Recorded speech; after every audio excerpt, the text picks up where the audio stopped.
No, Bercy from here is approx 2 kilometers. हिँडेको लगभग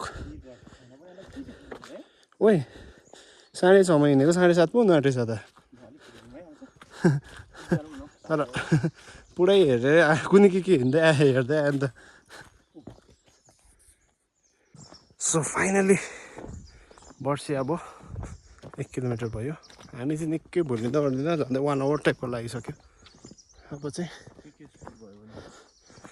धेरैवटा चराहरू स्पट भइसकेको छ टेडी बियर चाहिँ भएको छैन अहिलेसम्म रेड पान्डा स्पट भइसक्यो फोटो खिच्नु सकेन नि है फोटो खिच्नु अब होप्सो फेरि अगाडि रेड पान्डा भेट्छ हेरौँ Right now we are about to reach the sanctuary.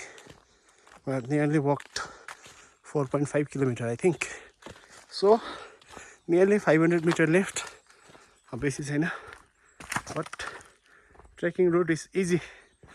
हल्का चाहिँ थाक्यो but मजा आइरहेछ स्टिफ छैन रहेछ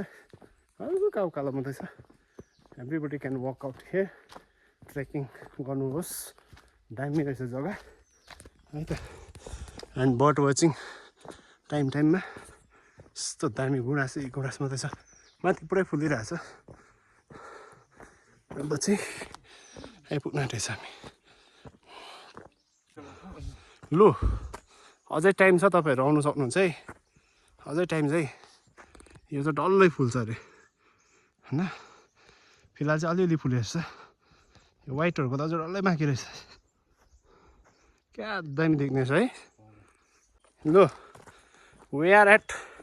बर्से हामी चाहिँ बर्सेमा आइपुग्यौँ है लेट्स गो सो एभ्रीबडी बर्सेको फाइनली 5 किलोमिटर ट्रेक कम्प्लिटेड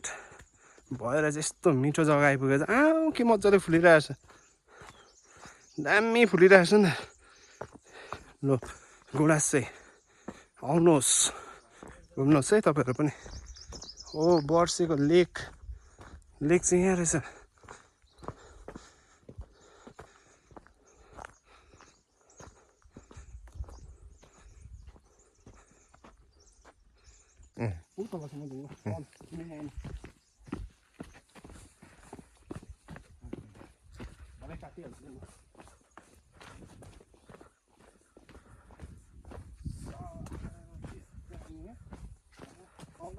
हुन्छ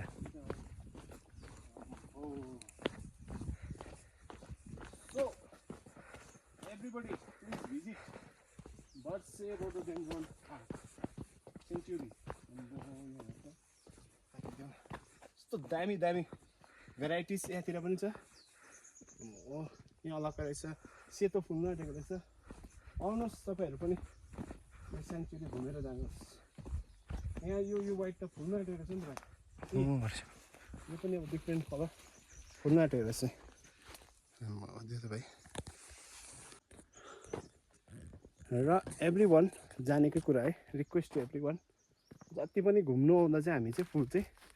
नतोडिदिउँ है सबैको लागि यतिकै राखिदिउँ उनीहरू पनि हेर्नु आउने रहेछ आउने रहेछ होइन आउँछ यहाँ हेर्नु त डिफ्रेन्ट काइन्ड्स अफ यो पनि रोडोडेन्ड्रनकै स्पिसिस रहेछ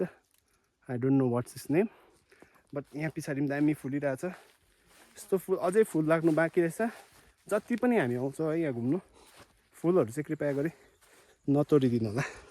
यस्तो दामी छ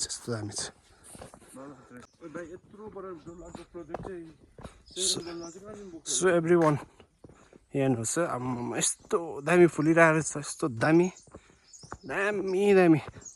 अझै त अब यो वाइट फुल्नु बाँकी रहेछ तपाईँहरू पनि आउनुहोस्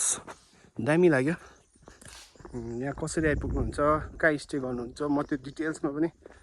यो भिडियोमा बताइदिनेछु तपाईँहरू हेरेर आउनु सक्नुहुनेछ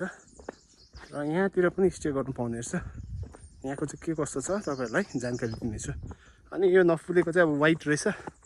त्यो वाइटको सिजन फुलिसकेको रहेछ नि चुनाव एउटा कुन चाहिँ अब मिड अफ मेमा चाहिँ हेप्पी दामी हुन्छ अरे है आउनुहोस् तपाईँहरू घुम्नुहोस्